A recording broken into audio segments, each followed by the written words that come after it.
Greetings.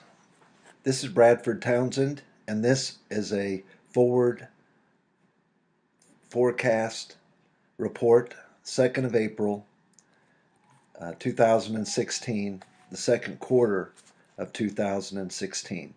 Um, so it's the second quarter market forecast. My previous forecast was correct. The first quarter, if you look at the S&P 500, Dow Jones, were up a little bit, around 1%. And my oil stock recommendations, if you go back and check out the charts on my recommendations from then to now, that was correct also. I'd like to take a moment and talk about how over the last 25 years I've been able to consistently and accurately predict the markets.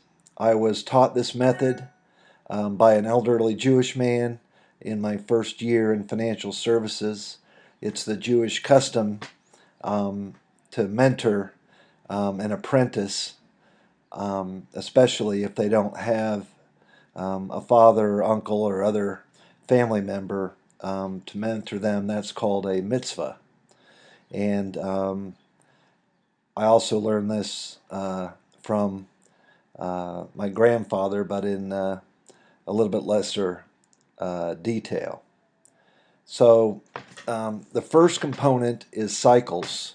The economy has cycles where business expands, it tends to overexpand and then contract. There's also a yearly cycle for the stock market that has to do with the holidays. The markets are participated in by humans. The wealthy, affluent, financial professionals usually have second homes or take vacations to Disney World or to Paris, or Northern Italy is popular. And business in the summer months tends to be slow as there's a rotation of supervisors and management at the investment firms as everybody goes on holidays, and they are reticent or don't even have the authority to do transactions. The business and activity builds up into the fall. We called it after the summer doldrums. Then there tends to be some volatility around the Christmas, New Year's, with continued volatility into the first quarter. The second quarter also tends to have volume and activity, even more than the transactions that a technical analyst would see, but behind the scenes choices are made. So we've come through the most volatile part of the year. Traditionally is like October, November, January, February, and we're heading toward the calmer part of the year.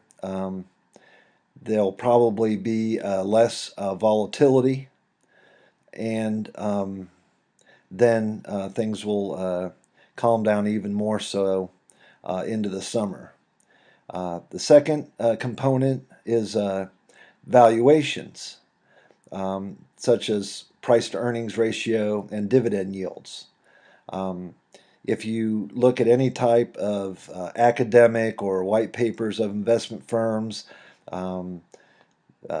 Schiller at Yale has an excellent website that you can go to. I think the Wikipedia page for him is excellent, and it shows that over any 20-year investment cycle, your dividend yield and your price to earnings ratio, you want a low price to earnings ratio. If you could buy the Dow Jones at 12 price to earnings ratio with a 4% dividend yield, and you held that for 20 years, you would see a excellent return, maybe 12% or even higher if you take the converse of that, a high PE ratio and a low dividend yield, and you held it for a true investment, which is a minimum of 5 years, preferably over 20 years, you would find you might have a flat to maybe 6% return, depending on what your market timing was. And market timing matters tremendously. Just a couple days difference, let's say you rolled over your 401k of $350,000. If you did it on Monday or Wednesday, 25 years later, could make a doubling or tripling or halving in your investment returns as you're compounding that effect. Market timing does matter, and it's better to be patient and buy the market on pullbacks. Especially, we have right now high PE ratio and low dividend yields in an unprecedented environment of zero type interest rates in much of the developed world. And when valuations are unappealing like they are now, you can expect over the next 20, 30, 50 years to get sub-par yields and returns off of your investment portfolio. The third component is fundamentals. That's Federal Reserve policy. They do communicate sometimes in an opaque or vague way, but the general trends of the Federal Reserve have a significant impact on the market. The housing market is important to follow, as it is the largest store of wealth for the typical American household, and has a great deal of employment, everything from homeowners insurance to appliances, replacing shingles, new construction, and following what's going on in the housing sector. Is it expanding? Are more homes being built? Is there activity of existing homes being traded? The Baltic Dry Index is another good indicator of global activity, trends in the job market, and manufacturing. When you look at these and other fundamentals, I'm not going to go into too many of them or any of them really in detail, but if you look at them in aggregate, the United States economy is probably likely to continue at a below historic norm rate of growth. It will probably not enter into a recession. So taking those three, a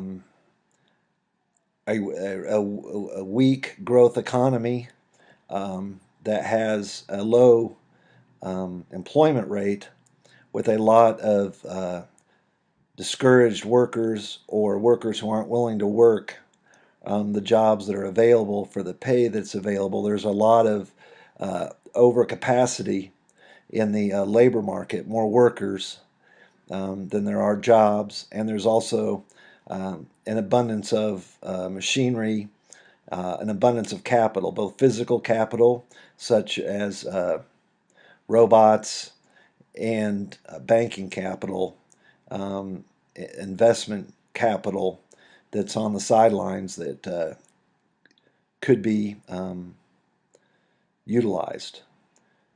So in this environment, being this time of year, I would expect the second quarter to be volatile still, as the overwhelming majority of money in the stock, bonds, and commodities markets is not investment money. It's very short-term speculative money. It can trade off of news and rumors. causing big up and down swings.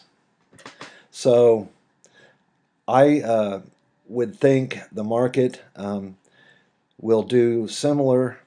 I'm talking about the equities markets as the previous quarter with dampened volatility. We aren't going to see the extreme moves of last quarter, but still above average volatility compared to the historical records, with a small loss or gain. But I would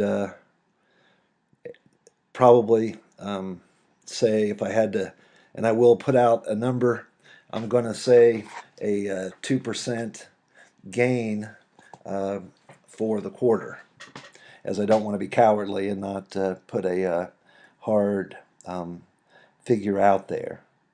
I hope this was informative. I hope, as I accurately forecast the markets, that I will receive some more views, and I would encourage you to consider the dividend and aristocrat investing method. I saw a smaller brokerage firm did a white paper that's out on the internet. There's many studies that you can find for free on the internet. And for the past 15 years, dividend aristocrats on their model, that's 25 years of dividend increases, has had a flat or positive return every year, and nearly doubled the performance of the S&P 500 index. That's all I have. Thank you very much, and have a wonderful day.